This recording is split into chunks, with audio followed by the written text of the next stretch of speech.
So 4 things that I've learned in this time. So the first thing, that the testing of your faith produces patience, right? So James 1:3 says that, for you know, when your faith is tested, your endurance has a chance to grow, or your patience has a chance to grow. These things in life that that happen to us, they're tests, and we have to pass the test. And these past 6 months, I'm like, dang, I must be failing this test because I just, I'm not getting it. But it's like, what does God want you to get out of this? And for me, it's like, I have to stop relying on the fact of my own efforts and my own nature, because it's not me. It's not me doing the work. Like, yes, I have to put forth work and effort, but it's also God who gives the blessing. It's also Him who the glory is given. And honestly, I lack patience. That's the problem. I lack patience. Patience is definitely a virtue. It's definitely something I'm working on, but I'm like, if it doesn't happen right now, it's never gonna happen. And I have to realize I'm only 23. I have the rest of my life. I have the rest of my life to pursue and to chase after and to, to achieve these goals that I want to achieve. I don't have to do it all right now. And it's also what is God teaching me in this time? I'm one of those people, I did not know how to relax until these last 6 months. This was an intentional period of resting and learning how to do that. People would ask me, so what are you doing? How are you doing this? How are you doing that? I was always running after something prior to this. And I had to learn to slow down. I had to learn to, take life for what it is right now in this moment and not try to change it for anything else. I learned to become patient. I learned that, if I just slow down and really assess this moment of my life, that it's more beneficial to me than trying to hop and do this and do that and do whatever, all these different things. It's you're gonna become a wreck. You're gonna be doing all these different things that you're not meant to be, instead of focusing on the thing or the few things that you're supposed to be doing. So, number 2, God is doing a new thing. So Isaiah 43:19 says, for I'm about to do something new. See, I have already begun. Do you not see it? I will make a pathway through the wilderness. I will create rivers in dry wasteland. God is already doing something new. Yes, He's delivered you from this, or He's helped you through this situation, or He's gotten you through whatever in the past, but He's not going to deliver you, or He's not going to bring you to your next season, to your next appointed whatever, the same way that He did in the past. He's going to do something new, although you can't see it, although it might be like a wilderness and you're like, oh my gosh, what am I even doing right now? He is going to bring you through in a way that He's never done before. God is a God of creation, and He is constantly creating new ways, new reasons, new visions, new ways for us to view and see things, and ways that He's doing in our lives. He's already working. We might not be able to see and we might not understand, but we might think that He's not working, but He is. Point blank period. God is always working for us, for our benefit, for those who believe and trust in Him. That's just what it is.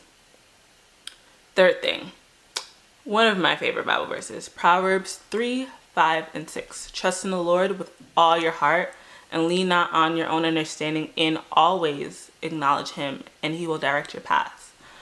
So trust in Him, have hope in Him, believe in Him. Yes, we'll have these moments of doubt, and it's doubt and faith are on 2 ends of the spectrum, and they can't meet. It's either you have doubt or you have faith.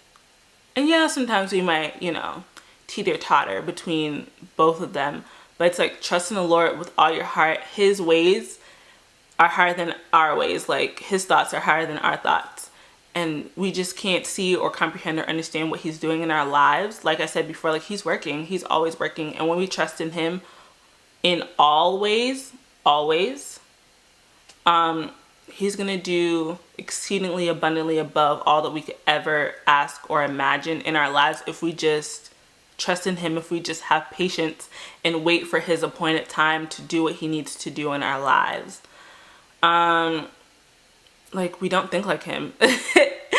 And it sucks because sometimes we might not be able to see what he's doing, or we'll see like a little piece and we think that we can run with that piece, but that's not how it works. And I wish that I could tell you that, you know, I thought I had so many different pieces among these last like 6 or 7 months, and I felt like I have, and I've run with it, but I'm still here. I'm still here waiting on God, because when you run away with just that little piece, like, you're not going to be able to find the puzzle. You're not going to be able to find what God has for you, because you just have to wait, like, to make the pathway straight. He's going to guide you on the straight and narrow if you just put your trust in him. And lastly, you were made for such a time as this. Esther 4:14. If you keep quiet at a time like this, deliverance and relief for the Jews will arise from some other place, but you and your relatives will die. Who knows if perhaps you were made queen for such a time as this? Who knows? Like, if this is the time that, you know, makes you who you are, makes you who you're supposed to be, makes you who God called you to be, this is the time that could potentially be, you know, the greatest time in your purpose. Like, for me, who knows if, you know, this time, who knows if I'm ever going to get another time to relax. Maybe my career will just blow up. I don't know. Who knows if this time, while I'm, you know, walking with God and seeking after him and just relaxing and being able to travel and see my friends and really pour into them, is gonna be, you know, God is gonna use that in my future for whatever greater purpose. Who knows if you were made for this time, you just can't see it. Like, you can't see what he's doing right now, and I know that it sucks, but it's like, just keep holding on. You were made for this time. You were made, God is molding you and creating you and who you're supposed to be in this time. You were made to go through this to get to the next season, the next purpose, the next glory that he has for you. So it's like, you were made for this. You can withstand this. I know you might want to give up sometime, but no, you got this. And I hope that soon I can come back and be like, God has blessed me with an amazing job, and I'm moving here, or I'm moving there, and I'm going to be doing this and doing that. And, you know, I really do believe that he will. And this time is definitely not something that I take for granted. And this is definitely something that, you know, what I've been going through. Just a snippet. It's a little piece, but God is faithful. He's very much so faithful. And yeah, that's really all that I have to share. So, yeah.